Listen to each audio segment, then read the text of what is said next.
I sometimes read public domain books here on Leaves of Glen. And they were written a long time ago, so they're usually racist or sexist or bigoted. But in there somewhere and all that is a story, and that's why those stories are famous. Other times, I read works from independent authors, and they're delightfully not racist, but they might have adult language or adult situations. So that's your warning, but I'm sure you are grown up enough to handle it. Don't write to me complaining.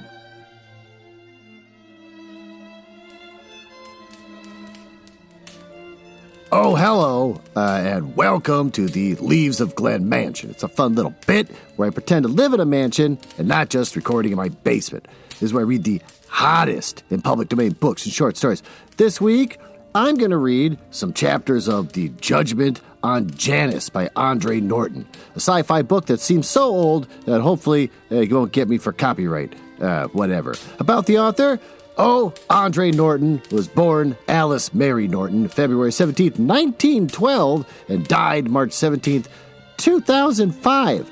Was an American writer of science fiction and fantasy who also wrote works of historical and contemporary fiction. She wrote primarily under the pen name Andre Norton, but also under Andrew North and Alan Weston. She was the first woman to be the Gandalf Grandmaster of Fantasy and the Swiffa Grandmaster, and to be introduced by the Science Fiction and Fantasy Hall of Fame. Fun facts, I've actually got a couple, because this is an author that isn't trying to hide themselves like previous ones.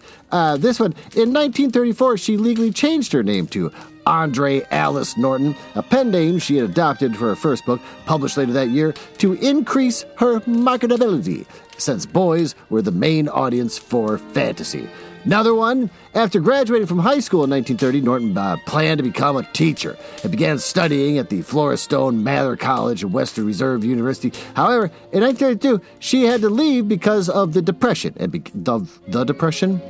Because of the Great Depression, or because of her own depression that she referred to as the Depression, and began working for the Cleveland Library System, where she remained for 18 years, latterly in the children's section of the Nottingham Branch Library in Cleveland. And in 1996 interview, she recalled defending the acquisition of The Hobbit by J.R. Tolkien for the library. So that's a lot of fun. Don't really have much more fun facts, and I have a shitload of time before the goddamn grandfather clock goes out. I don't know. I haven't talked about my life recently. Where have I been for the last week? Sick. How come I'm not putting out much episodes lately? Hate what I'm reading. How's that cat that's 25 years old doing? He's still alive. Actually, because of the other cats that are in the house. Now, one of the other cats has feline AIDS and keeps sneezing huge globs of snot all over everything, all over the furniture, all over the walls. You're drinking a glass of milk, you look down, there's a glob of snot in the glass of milk. And apparently, at some point today, the cat with the feline AIDS decided to shoot snot all over my 25-year-old cat's face. So he's just got this gook on his face. And the 25-year-old cat, all he cares about is meat.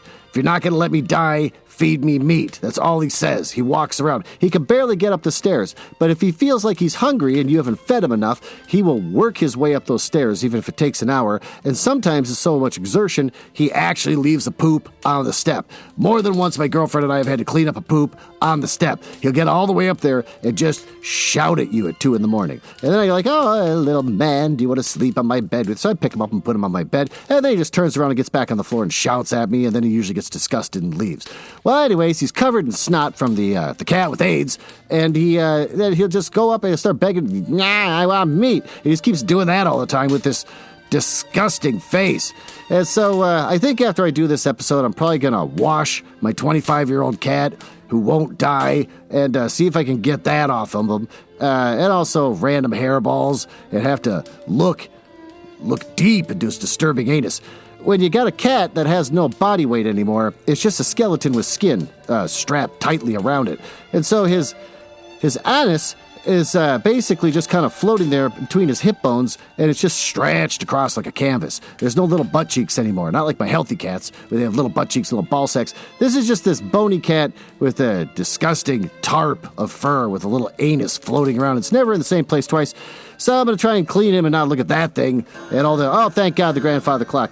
Okay, so with that, why don't we dive into the first chapter of this new story.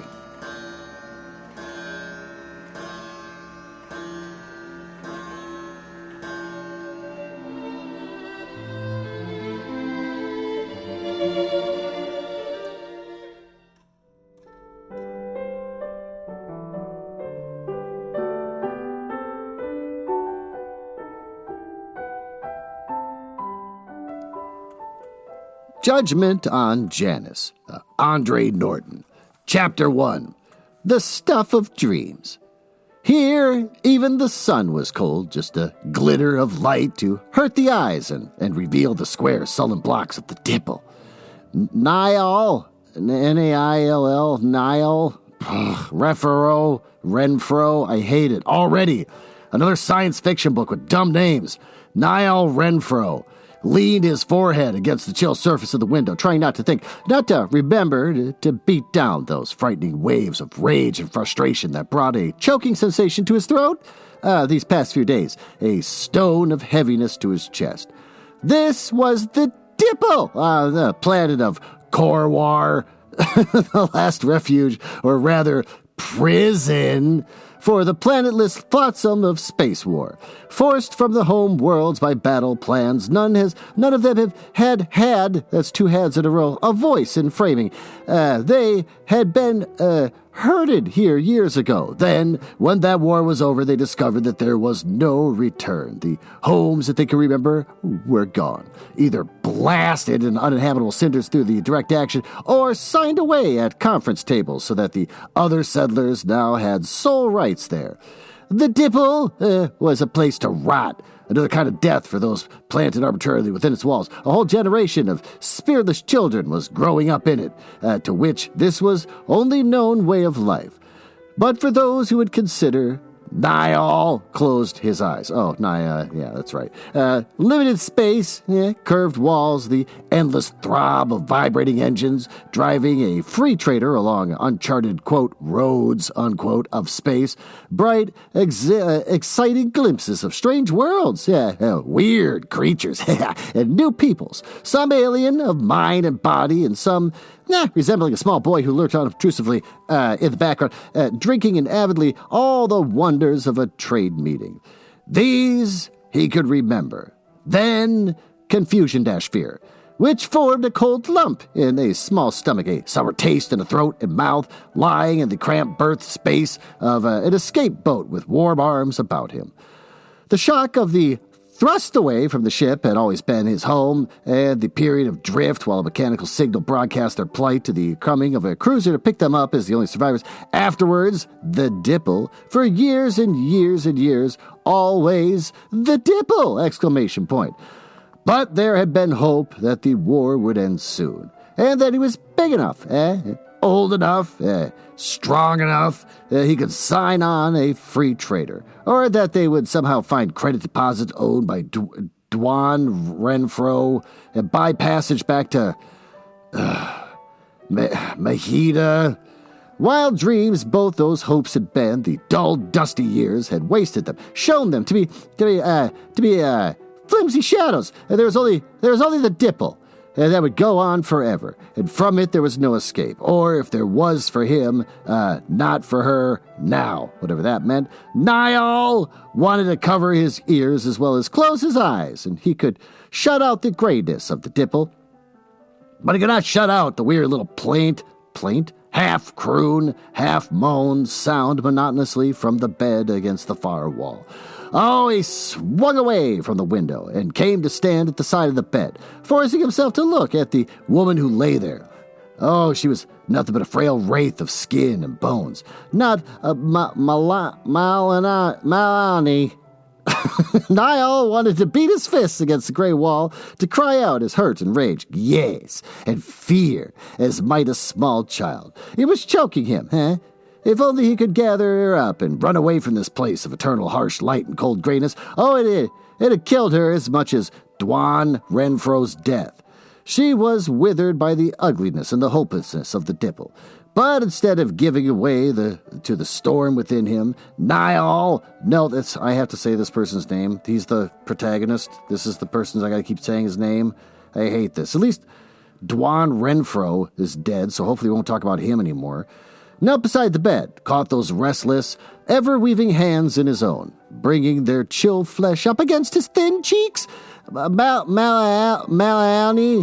he called her name softly, hoping against all hope that this time she would respond, know him.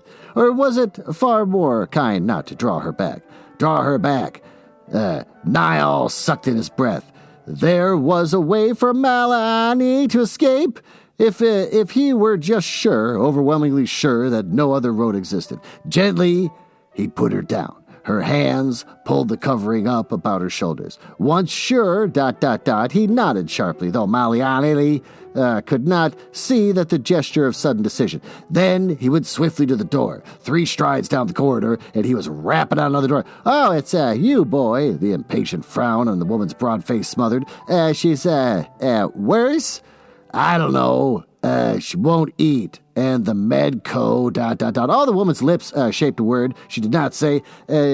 He said she ain't got a chance? Yes. Well, for once he's right. She won't want any chance. You gotta face that, boy. What else has he been doing for the past weeks? Niall's hands were fists against the sides as he fought down a hot response to that roughly kind truth. Yes, he returned flatly. I want to know. How soon? The woman swept back her loose lock of hair, and her eyes suddenly bright and hard, locking fast to his in an unmasked question. Her tongue between her lips moistened them. All right, she closed the door of her own quarters, firmly behind her. All right, she repeated as if assuring herself some way. But when she stood beside Maliani, she was concerned, her hands careful, even tender. Then she once more drew up covers and looked to Niall. 2 days, maybe a little bit more. If you don't do it, where's the credits coming from? I'll get 'em. And she wouldn't have wanted it that way, boy. Oh, she'll have it. He caught up his overtunic. You'll stay until I come back. The woman nodded. Stowar is the best. He deals fair and never cuts. I know. Niall's impatience made that answer almost explosive. He hurried down the corridor, the 4 flights of stairs, and out into the open, and it was close to midday. There were few here. Those who had been lucky enough to find casual labor for the day were long since gone. The others were in the communal dining hall for the noon meal, but there were still those who had business in certain rooms. Furtive business. Corwar was, except for the Dipple, a pleasure planet. Its native population lived frankly to provide luxurious and entertaining living for the great and the wealthy of 100 solar systems. And in addition to these luxuries and pleasures, there were fashionable vices, forbidden pleasures, fed by smuggled and outlawed merchandise. A man could, if he were able to raise the necessary credits, buy onto the Thieves' Guild and become a member of one of those supply lines. But there was no fringe of small dealers who grabbed at the crumbs of thieves. Captains did not bother to touch. Oh, they lived precariously, dangerously, and were recruited from the hopelessly reckless, from the dippled dregs, pleasures of a kind that could not be brought from such as Stowar, pleasures or a way of easy dying for a beaten and helpless woman. Niall faced the pale boy lounging beside a certain doorway and met squarely the narrow eyes and the rat-mouthed countenance. He only said a name, Stowar. Business, Boot? Business. The boy jerked the thumb over his shoulder and rapped twice on the door. Take it, Boot. Niall pushed open the door and felt like coughing. The smoke of a heeple stick, thick and cloying. There were 4 men sitting on cushions about a bros table, playing Star and Comet. Oh, my God.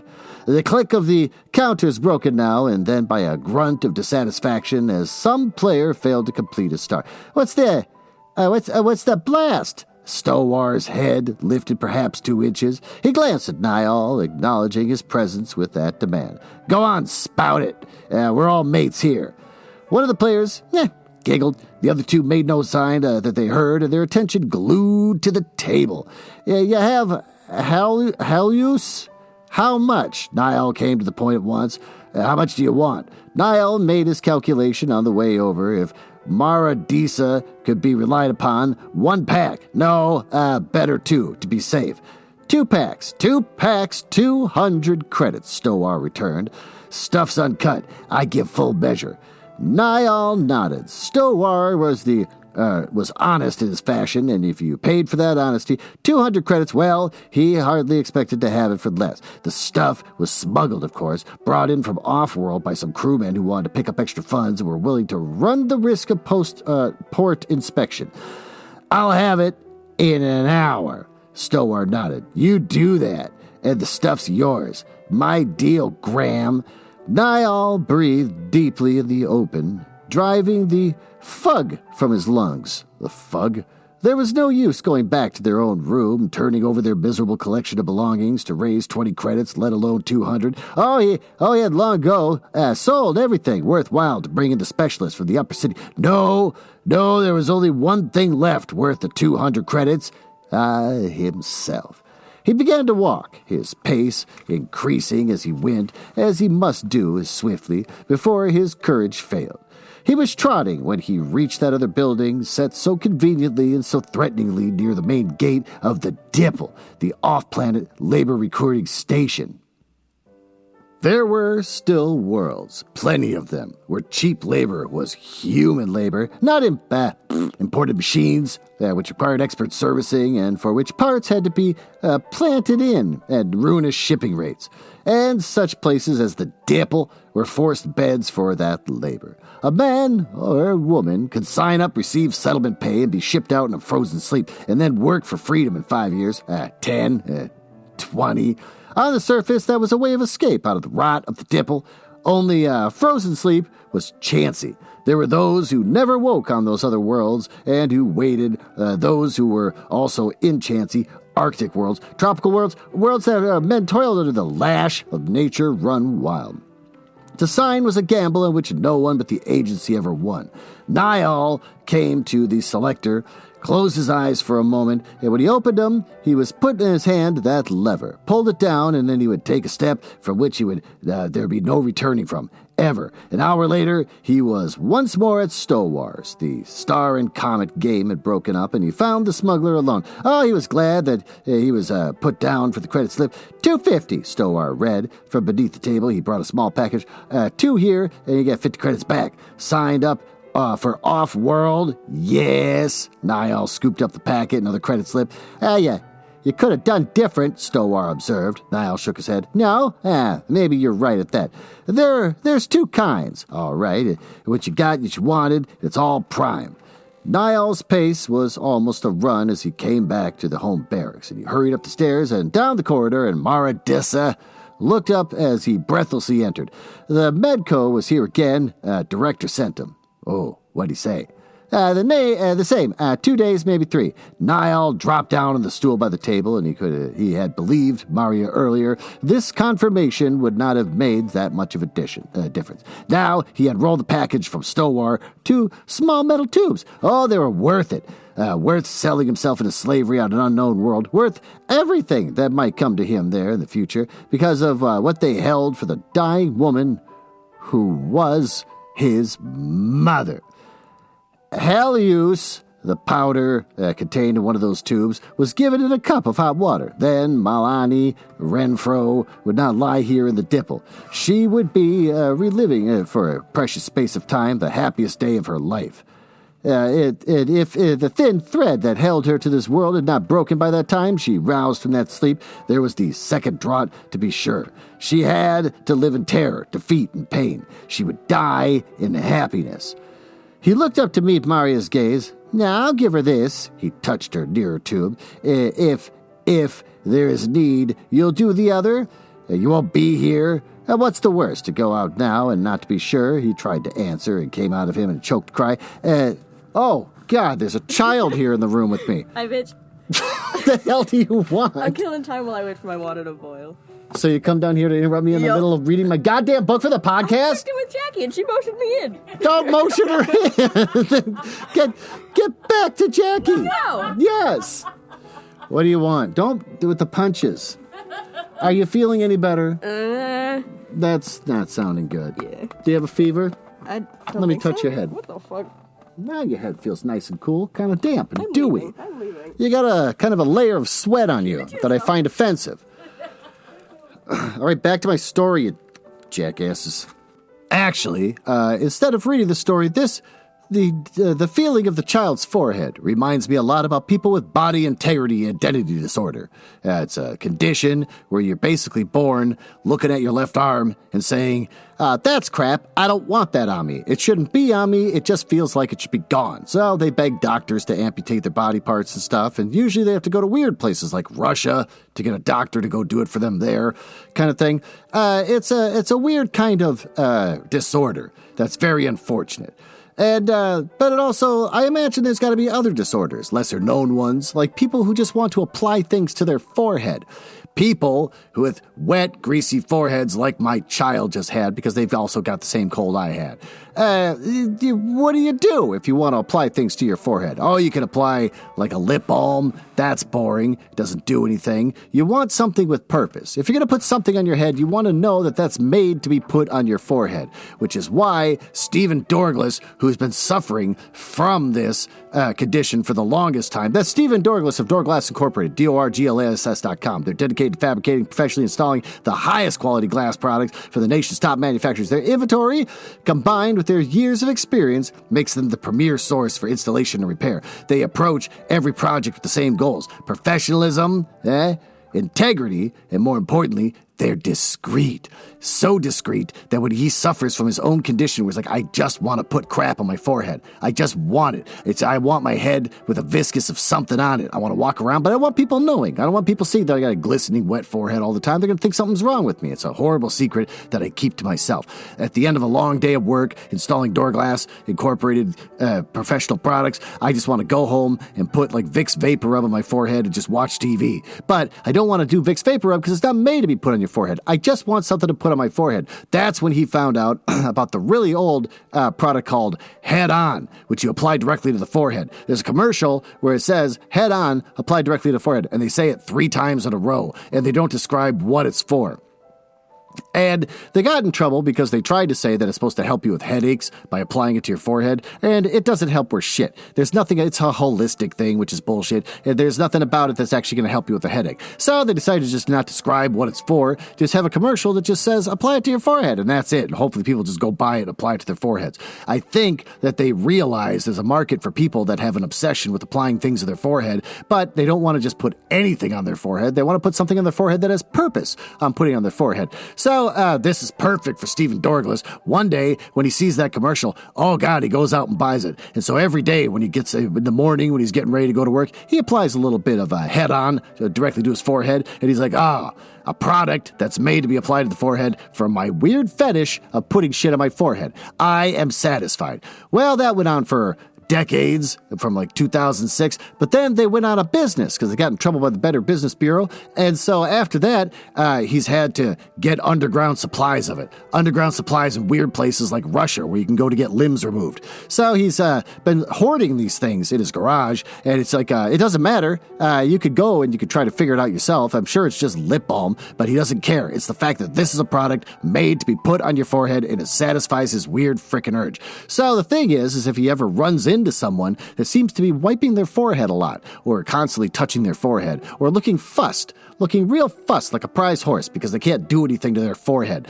and he'll see it. You can see each other, one forehead person to another. They can sense each other. It's almost like a secret handshake. And so then he'll say, I got something for you, and he'll pull out a stick of Head On, and then the person will go, oh my God, that's Head On. That's been discontinued. That's been illegal in this country for like the last 15 years. And you go, shh, take this stick. Free of charge. Just give me a good word of mouth.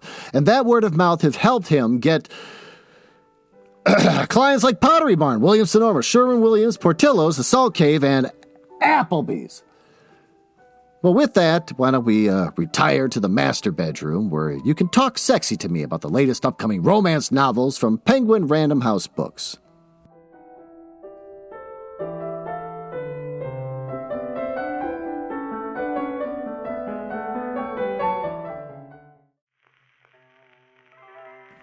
I'm coming.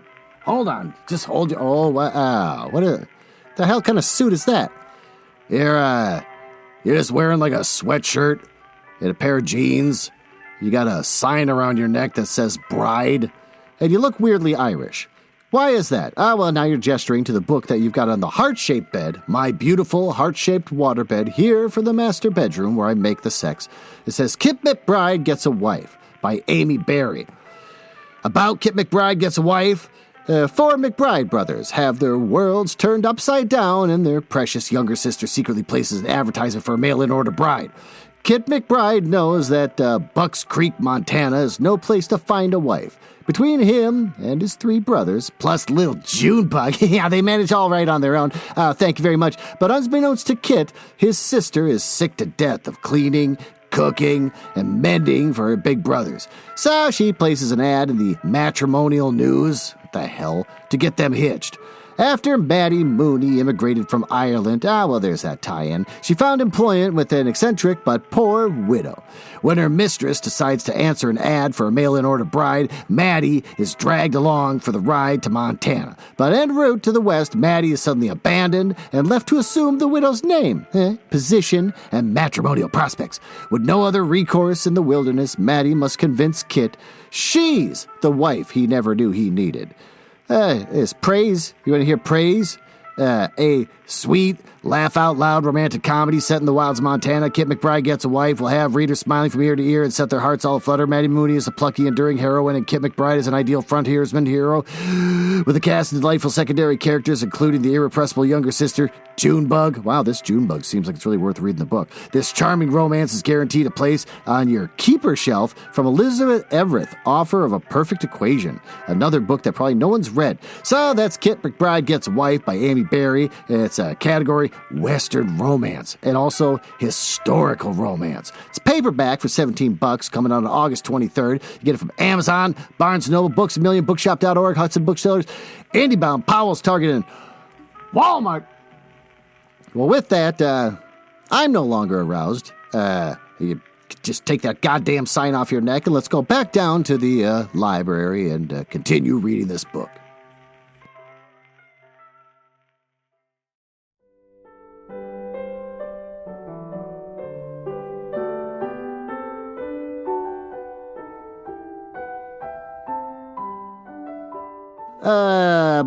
What's the worst not to know? They've given me 2 hours. Oh, you'll swear to me that you'll be with her. See, he unrolled the slip of 50 credits. Take this and swear it. Niall! Oh, there was a spark of heat in her eyes. All right, boy, I'll swear it. Though we don't have much to do with any of the old gods or spirits here, do we? I'll swear, though you need not ask that, and I'll take this too, because of Wace. Wace! He's got to get her out of here. Well, not by your road, either. Turn the page. I'm reading an actual physical book. Hands tightened convulsively on the credit slip. Niall could also almost feel the fierce determination radiating from her. Wace, Disa, God, these names, would be free of the dipple if her mother would fight for him. Where'd you sign for? She asked as she went to heat some water container. Some world called Janus, he answered. Not that it mattered. It would be a harsh frontier planet, very far removed from the dipple or core war, and he did not want to think of the future. Janus? Mara repeated. Never heard of that one. Listen, boy, you ate anything in this morning? I got some patter cakes. Made 'em for Wace. He must have got labor today. He ain't came back. No, I'm shipping out, remember? Niall managed a shallow smile. Listen, Mara, you see the things afterwards, won't you? He looked out of the room, nothing to be taken with him. He didn't carry baggage in a freeze cabin. Again, he paused to master his voice. Anything here you could use is yours. Not much left except, and he went directly to the box where he had kept his papers and a few valuables, his mother's name bracelets, and the girdle Dwan had traded for Sargal when they were since gone. God damn it. Niall sorted through the papers quickly. All these claim sheets, they have never been to use. Might as well destroy them. They're identity discs. These go to the director afterwards. But there's this. Niall balanced in his hand Dwan Renfro's master ring. Sell it and see. ... She has flowers. ... She loves flowers. ... Trees. More dots. Growing things. More dots. I'll do it, boy. Somehow he was certain Mara would. The water was steaming now, and Niall measured a portion into a cup, added the powder from the tube, and together they lifted Maliani's head and coaxed her to swallow. Niall again nestled one of the wasted hands against his cheek, but his eyes were for the faint curve of the smile on his blue lips, the tinge of happiness, which was a gossamer veil over the jutting of the cheekbones, the sharp angles of the chin and jaw. No more mourning. Oh, just now, then, a whisper of a word or a name. Some he knew, some were strange and out of the past. He had not shared. Maliani was a girl again, and back on her home world of shallow seas, bearded with rings. Oh, beaded. That seems weird if it's bearded with rings. Beaded with rings and circles and islands. There were tall trees rustled in the soft breeze that always came in late spring. Willingly, she had traded for her life on a ship, following Dwan Renfro out of the reaches of space, marrying a man who no world but a ship home. Be happy. Niall put down her hand and given her all he had left to give. This last retracing, past care, sorrow, and unforgivable present into her treasured past. You there? You Niall Renfro? And the man in the doorway wore the badge tunic of the labor agency. A stunner swung well to the fore of his belt. He was a typical hustler, one of those guards prepared to see the catch on board of a waiting transport. I'm coming, Niall said, adjusting his blanket. He got to his feet, and he had to go fast, not looking back, never looking back now, and he halted to rap on Mara's door. I'm going, he told her. Yeah, will you watch? Oh, I'll watch. And I'll do all the rest, just like you wanted. Good luck, boy. But it was plain that she thought it was a wasted wish. Niall walked for the last time down the hall, trying to make his mind a blank, or at least hold the thought that Maliani was out of the dipple in another way, or a far better way. The guard gathered up 2 more charges and delivered them with the processing section of the port. Niall submitted without question the procedure that would turn him from a living, breathing man into a helpless piece of cargo, valuable enough once it was delivered intact and revived, but what he carried with him into sleep of the frozen, turned the page, was the memory of that shadow smile he had seen on his mother's face. Oh, how long was that voyage in that direction among the stars? For what reason, save cargo carrying Niall was never to know or really care, and that Janus was a frontier world was a fact, or else human labor would not be necessary there.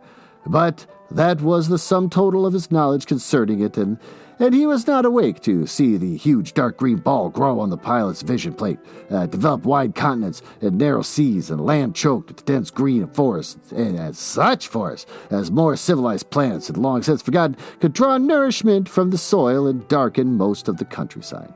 The spaceport at which the cargo tailed down was a stretch of bare rockland, scarred and darkened by the years of flame lashing from arriving and departing ships and extending irregularly from that center where the clearings were made by settlers. Garths had been hacked out of the forest, and bare spots and some dark green. A green, with a hint of gray, as if on some of the wide leaves those giant trees and the avid saplings and the bush about them and the film of silver had powdered. Men cleared fields, setting disciplined rows of their own plants, crisscrossing in the holdings with their logs of the forest hollowed, split, and otherwise forced into serving as shelters for the men who had downed them. This was a war between man and tree, And here, a runner of the vine. There, a thrust of bush, a sprout of sapling, tonguing out to threaten a painfully cleared space. Always the forest waited, and so did that which was within the forest. The men who fought that battle were grim, silent, and iron tough as the trees, as stubborn as space-scoured metal. 100 years earlier, that war had begun when the first survey scout had marked Janus for human settlement. One attempt had been made to conquer the world from man and had failed. Then these last off-worlders had come and stayed, but still the forest had been cleared out only a little, a very little. Oh, settlers were moving portward from the scattered garths, gathering at the town that they hated, but which they had to endure for their link to the off-world. These were hard men, bound together by stern, joyless religious belief and a firm self-confidence and determination, men who labored steadily throughout the daylight hours, who mistrusted beauty and ease of part deadly sin, who forced themselves and their children, their labor slaves, into a dull pattern of work and worship. Such came now to buy fresh labor in order to fight the forest and all it held. Well, that's a nice little chapter. Why don't we go down to the smoking room and review what the hell we just read?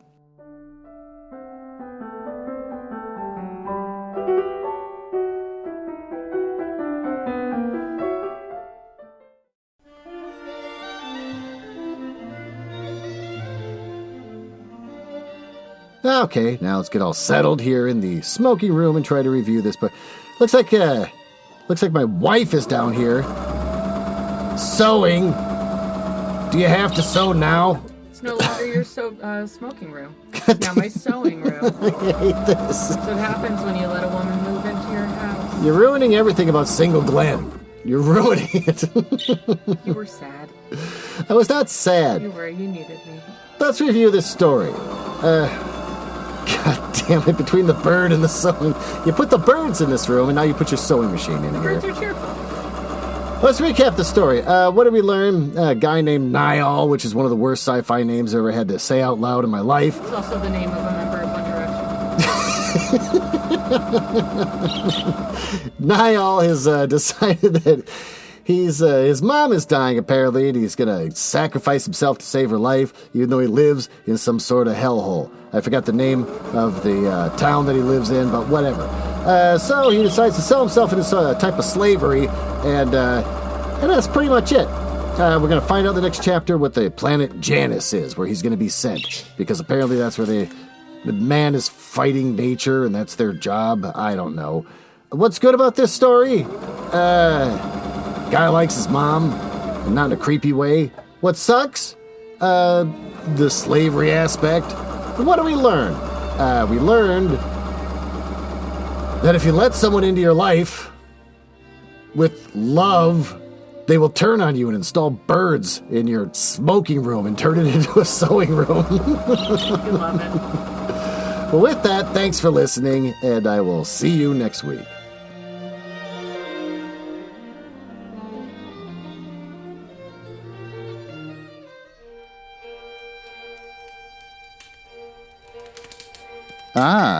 Well, it appears you found me in the part of the podcast I hate the most, where I tell you all about the places on the internet where you can find me. You can tell I hate this because of the sound effects making it sound like a stormy night in the drawing room of the damned. Now, there's that. Are you cool? I like cool people. It's the reason why I got involved in this business to begin with, just to meet cool people. Not losers. So if you're cool, feel free to go over to my website, nuzzlehouse.com. You can see a backlog of everything I've ever read, along with episodes from the Book Boys and blah, blah, blah.